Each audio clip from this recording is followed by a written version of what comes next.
Kids are born scientists. They're always turning over rocks and plucking petals off of flowers. They're always doing things that by and large are destructive. And no, that's what exploration kind of is. If you take stuff apart, whether or not you know how to put it back together. This is what kids do. An adult scientist is a kid who never grew up. That's what an adult scientist does. So what happens at home is the kid reaches in the refrigerator, pulls out an egg and starts juggling it. What's the first thing you do as a parent? Stop playing with the egg. It could break. Put it back. Excuse me, this is an experiment in the material strength of let the kid find out that when it drops, it breaks. This is a physics experiment rapidly turned into a biology experiment, okay? The yolk oozes out. You say, hey, that becomes a chickie one day, okay? Wait, how does this gooey oat become a chicken? Well, that's biology. Check that out. And what did the egg cost you? 20 cents? President of Harvard once said, if you think education is expensive, you should try the cost of ignorance. So we don't have enough parents who understand or know how to value the inquisitive nature of their own kids because they want to keep order in their household. Kids go into the kitchen and pull out all the pots and pans and start banging on them. What's the first thing you say as a parent? Stop making all that noise. Stop the racket. You're getting the pots and pans dirty. You just squashed an entire experiment in acoustics. So, I'm not worried about kids. People say, what can I do to get my kids interested in science? They're already interested in science. You're the one who's the problem. Almost my entire professional energy is focused on adults because they outnumber kids. They vote, they run the world, they wield opportunities. Kids will be fine.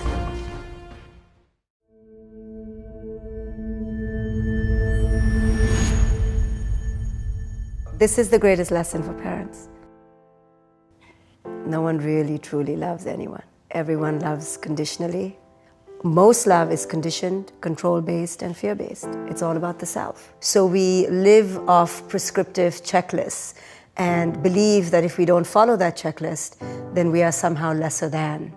And when we do this with a child who's come into this world with a throbbing spirit, desirous of kind of figuring it out, and we've kind of already ruined that chance by, here's the checklist. This is what I believe is success and failure and beauty and achievement. And now follow my way or you're already an outcast in my eyes. This immediate placement of a way to be obscures the ability for the child to develop their way. And you will see most parents do not accept their children for who it is they are, because they're not good enough or great enough or fabulous enough or not some accolade enough, not a degree enough. And then I show parents that the reason they can't do this, accept their child unequivocally for who it is they are, is because they haven't accepted themselves for who it is they are. The main battle is my child is not who I thought my child would be.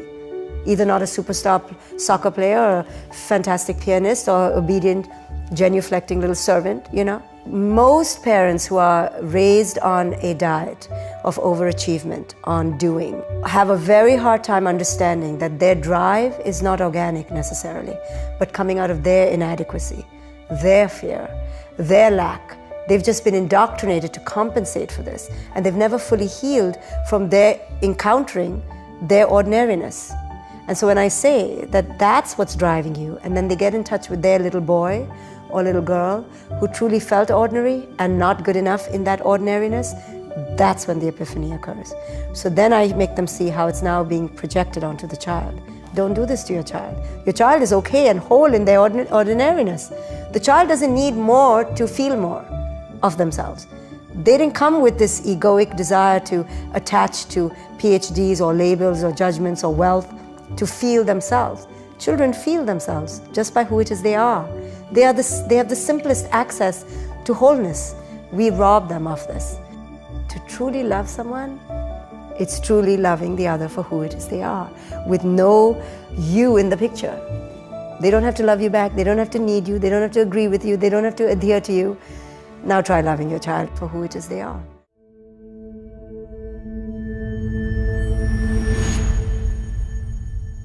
As you've just heard, my wife and I are the parents of 6 children. If you look closely at the screen, you'll also note something interesting about my family, and that is that my 6 children are all daughters. This is Chanel with a couple of her friends in our kitchen goofing off, and Chanel's just turned 17. I was driving to work with her, and I could tell as she drove that she was not happy. It might have been the way that she revved through the 6 gears on her way to top speed in the 60 zone, and she just wasn't happy. And I commented, I said, Chanel, you seem like you're unhappy. And she rolled her eyes, and I said, I get a sense that you're unhappy with me. And she said, yes, Dad, I am. And I said, I'm so glad that you've told me that. Could you tell me why? She said, well, sure. Today I found out that 2 weeks ago, all of my friends had a party and they didn't invite me, and I only just found out about it today. And when I asked them why they didn't invite me, they said, well, because it was the kind of party that Dr. Justin Coulson wouldn't have approved of. And for those of you for whom the penny didn't drop, I'm Dr. Justin Coulson. And straight away I felt so bad for her. I thought, oh my goodness, my parenting is causing my daughter to be ostracized and isolated and to feel horrible and to miss out on opportunities to be with her friends. But do I want her to have those opportunities? And I looked at her and I said, you know, if they didn't invite you to a party that I wouldn't approve of, it sounds like there probably were a few things going on that are not consistent with our values. Was there alcohol being consumed and potentially misused? She said, yes.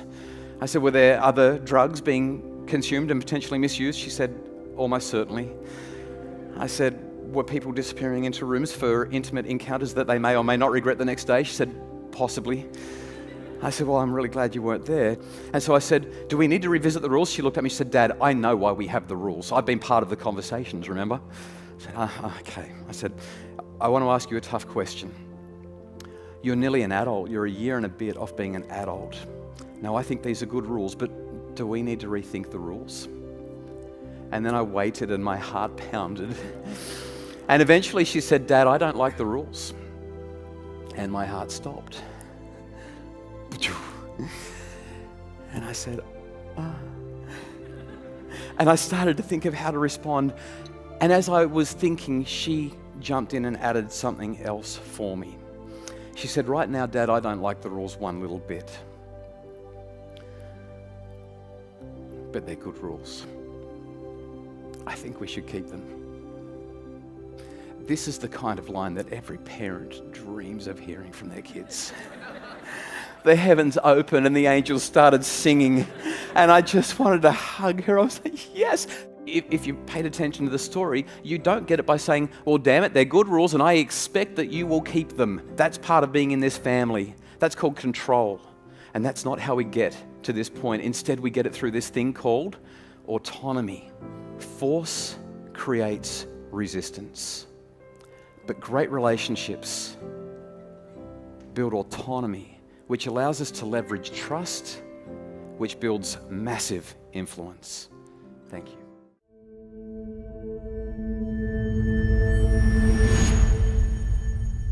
Children up until the age of 4 are operating at the genius level.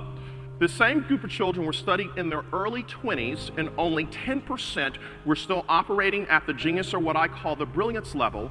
And in their late 20s, early 30s, only 2% were still operating at the genius or brilliance level. So the question you have, like I had, is where did this genius or brilliance go? It didn't go anywhere, but it became buried by society that says, color within the lines, sit down, give it back, you can't do this. By the time a child is 17 years of age, they have heard no 150,000 times, and only yes 5,000 times. And the more you continue to hear what you can't do, where you can't go, and who you can't become, there is a neurological path that is created in the brain that causes individuals to shut down. I have gone through a divorce within the last year, and my 2 children, Daniel and Madison, they are now my greatest joys. Madison came into my office not too long ago, and she said, hey, Daddy, what's going on? I said, hey, baby girl, how are you? And I was preparing to go on a trip out of town. And I was busy scurrying around. I was not totally focused on her. And she says to me, Daddy, I see you're busy. I'll just come back later. And I said, okay, baby girl. And I get on the plane later on, and it hit me that I missed the moment for spending that quality time with my baby girl because I was emotionally clueless and emotionally unavailable. because I was so busy trying to make so much money that my ladder was against the wrong wall. And their mother said to me, "You give everybody the best of you, but you give us the rest of you, and I don't want the leftovers anymore." And what I recognized, I was modeling something for Daniel and Madison, that you gotta go after it, you gotta get all this stuff. And I had the house, but I lost the home. I had success, but I had no significance. I had power, but I had no purpose. And I had money, but I had no meaning. And what I discovered, if I continued to model that behavior for my baby girl, that she would marry a joker like me who ignored her like her dad did. So what I recognized is that I had to move from hearing Madison to listening to Madison, because the same letters that spell the word listen spell the word silent. And when I have that time with my baby girl, I'm dialing in, "How are you?" And I'm modeling something for her brother as to how he's supposed to treat a woman. Women don't need us to fix anything. They just want to know, are we emotionally available and emotionally dialed in to know where they are? When it is time for you to make a U-turn and shift into your brilliance, we will have to come to a place where we're willing to do the work. It's not who you are that holds you back from brilliant success. It's who you think you're not that holds you back. And sometimes we focus on who we think we're not instead of who we are. So now I through pain, I'm learning that relationships are more important than money.